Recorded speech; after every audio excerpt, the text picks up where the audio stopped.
financially speaking, phone repair actually moved me from nothing to something. Yeah, I must be frank with you. Moved me from nothing, absolutely nothing, to something. What do I mean by nothing? Like, you grow up as a child where your privilege is limited. Africans will understand. A real African child knows that naturally his privilege is limited due to the environment and things around him or her. Unless on a special cases where you are from a wealthy home in African land. Alright. Going to school is not easy because of probably where you're staying, the condition around you, and things that you need to put in place first before going to school.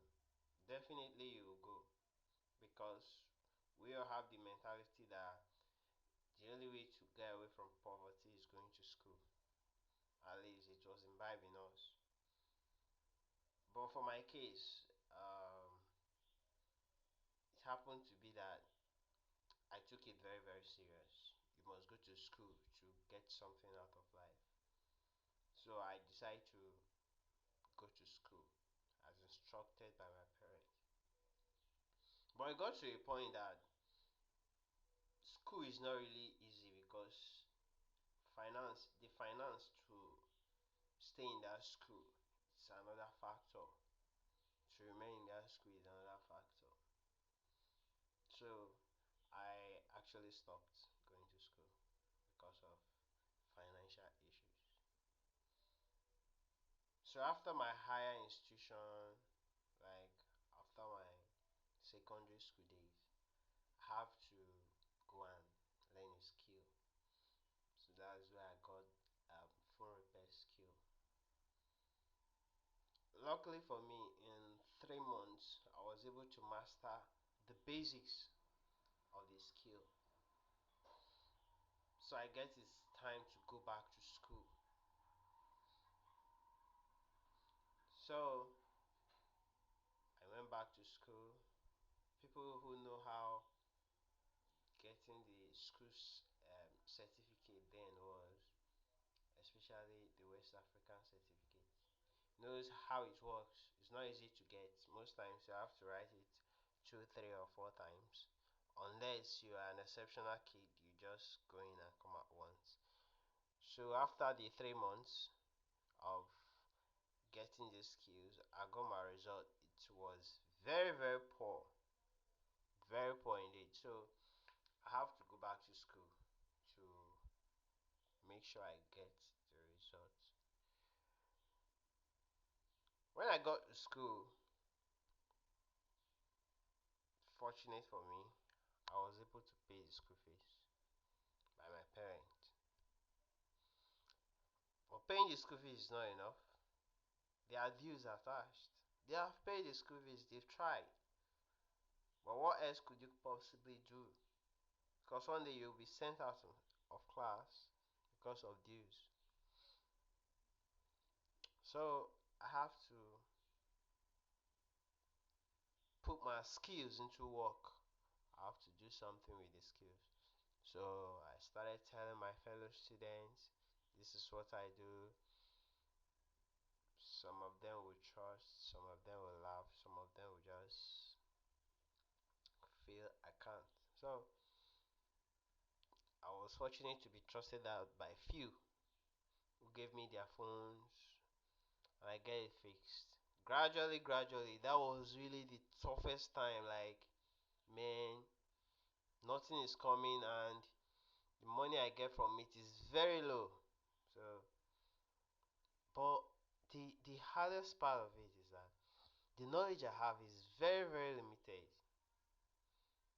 So there are some phones I can touch and there are some phones I can't because if it happens to get damaged I can't pay for it. So I just go for the lesser ones. So I was getting few naira. Naira is a Nigerian domination. So I was getting few naira, pay for the dues, pay for stuff like that. So it's happened to be that the striking one is that when you want to write this West African examination, the school that I went to actually want everybody to pass. So what they do is they try to separate the people that pay their dues.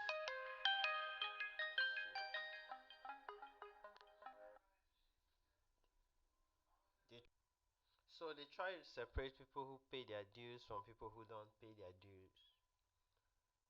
So that is how it works. Since I don't have this cash, how do I go about it? But fortunately for me, I was able to save few nairas from those phone repairs, and I paid for a few courses to allow me going. And after everything, it wasn't still successful, but it was manageable, so I can get do with that. So I didn't stop there. I have to pursue my college education. So from there, I began to meet higher customers who were really ready to pay, though they were students like me too. They gave me their phones. I read at night, go to classes during the day. Then in the evening, I pick most of their phones and I get it fixed.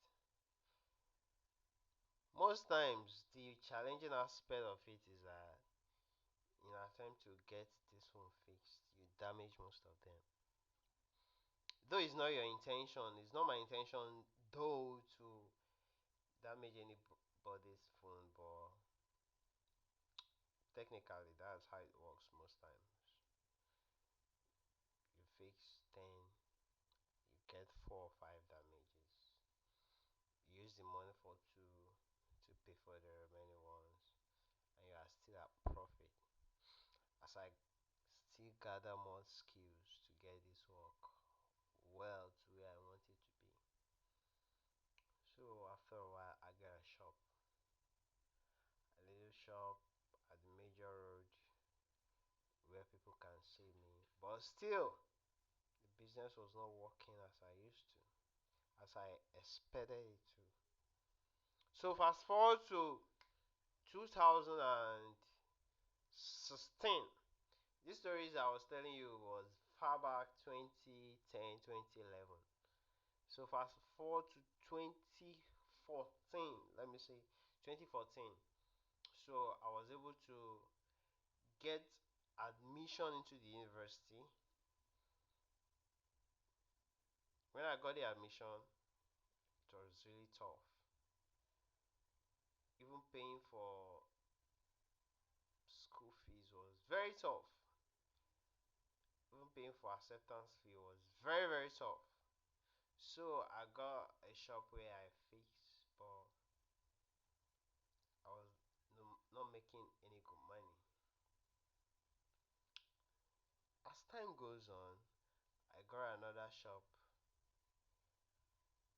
That was a turning point. A real turning point in my life where I can make up to, let me say, $100 every month. Then I have to pay my fees by myself, buy my books by myself, pay my rent by myself, get a full furnished shop by myself, sell accessories, sell little phones, and everything's packed. Fast forward to 2019, 2019, yes, I graduated from school. 2021, I got married. Then people will begin to ask, what about the certificate? Bro, you don't need those certificates to work. You don't need them to work. All you need to work is your skill, bro. Get a skill. Get a skill. That's how I moved from literally from zero to becoming someone important, someone people will seek for consultation, someone people will call to know what's up. Should I do it or should I not do it? Things turn around because I was consistent, I was patient, I was hardworking to this point. So, my bro, will you please get up from that seat, look for something tangible to do, get a good skill for yourself, and change your situation if you don't like it?